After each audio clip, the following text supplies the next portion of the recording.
Hey, Abbott, what time is it? It's time for the Abbott and Costello Show. We're on the air for ABC here in Hollywood. Well, what are we waiting for? Let's go with the Abbott and Costello Show.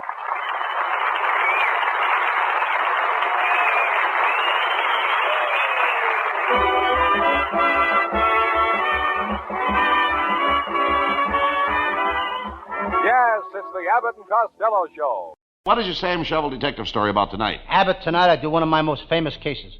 I call it the case of the thief who stole the hamburgers from the lunchroom, or he was a short-order crook. Sounds very tasty. Let's do it. Right.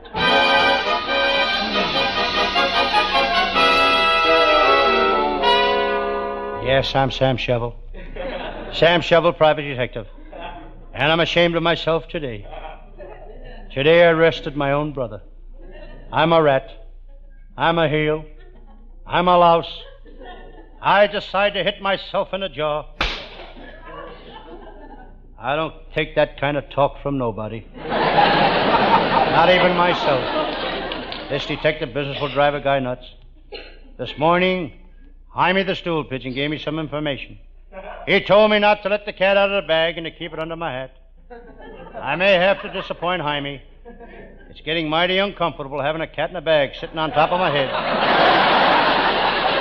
Well, it's time to feed him a pet frog. There's something wrong with this frog. He ain't croaked in 3 days. He must have a man in his throat. I decide to open my mail. Here's an invitation to a barn dance. I don't think I'll go. Ain't much fun dancing with a barn. Here's a card from one of my old flames, Polly the pickpocket. What a girl. I'll never forget the night she put her arms around me. I lost all sense of time. I couldn't help it. She stole my watch. Here comes my secretary. She's been running in and out of the office all day. Each time she kisses me. Oh, there you are, Sam. I'm going to kiss you again. Oh, you sweet thing.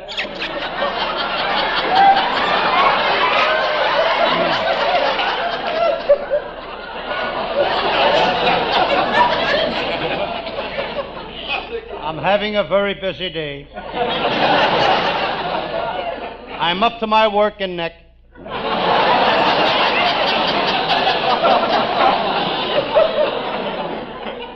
That secretary is a high-class kid. I practically snatched her from a finishing school. She was a carpenter's helper, and she was busy finishing a school. Oh, well, one thing I can say for myself. I ain't the kind of a boss who chases his secretary around the office. I chase her in the hall. Before I hired this girl, I had a Ubangi as a secretary. She was the only secretary I ever met who could seal the envelopes after she put them in the mail chute. I glance out of the office window. There's my pal, Lieutenant Abbott of the Homicide Squad, coming down the street. He walks straight and erect. That's a holdover from his military days. Abbott was in the service.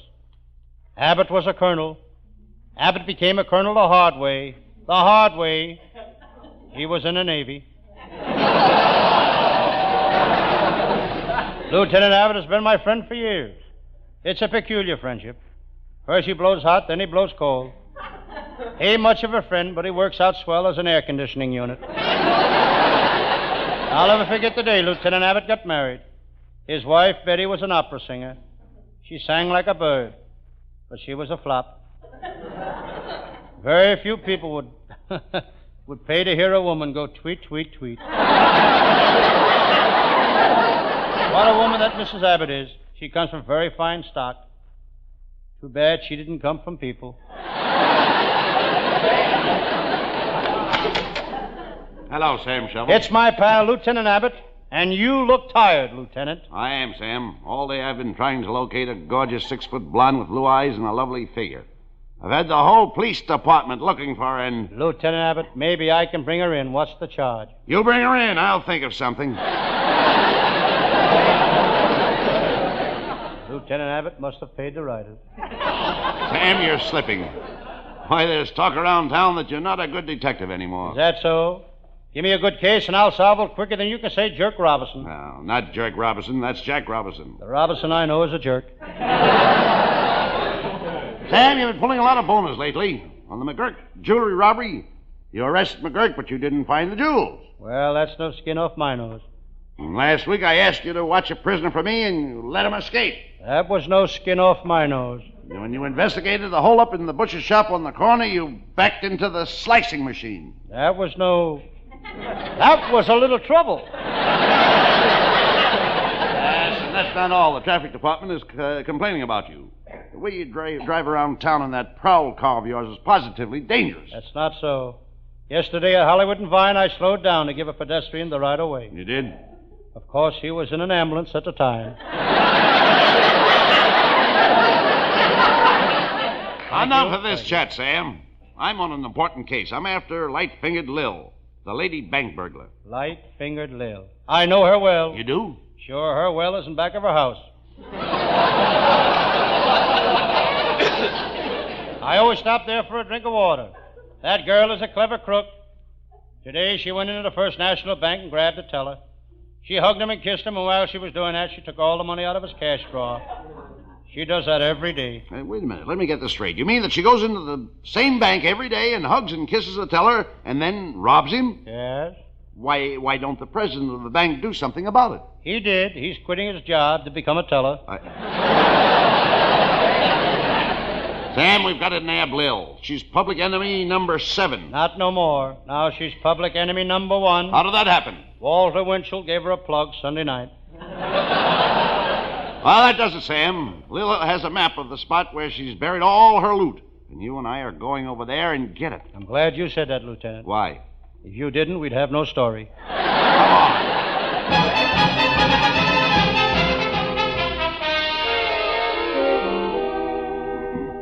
Lieutenant Abbott and I arrived at Lil's hideout. I knocked on the door. I rang the bell. Make up your mind. I'd like to get in there while I'm still young. The door opened and there stood Lil. She spoke. Well, well, if it ain't Slewfoot. What's on your mind, copper? I like the way you talk, Lil. You're my type of woman. What makes you say that, Sam? You're living. And you're beautiful. There's such a delightful aroma about you. Is that taboo, perfume I smell? It is, and you do.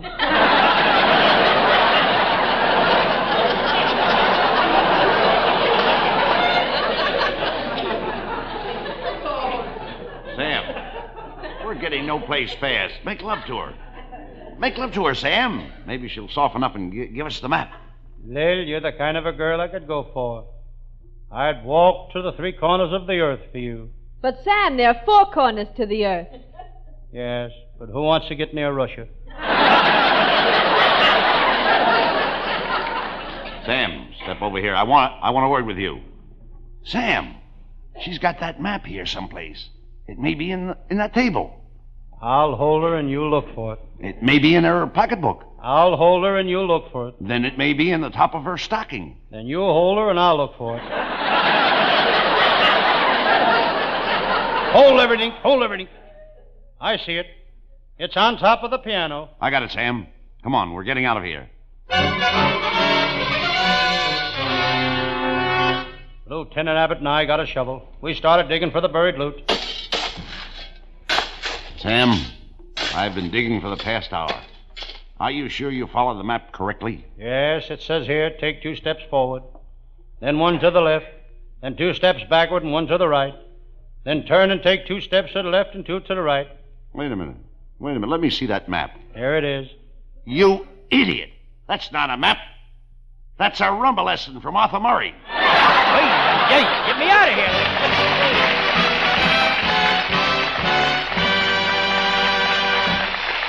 Keep the house lights down, boys. We'll have a curtain call from Abbott and Costello after a final reminder on this subject.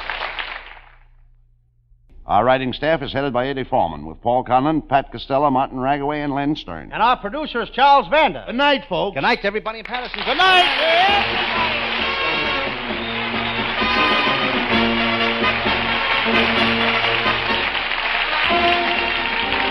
Listen each Thursday night at this time for another great Abbott and Costello show, produced and transcribed in Hollywood.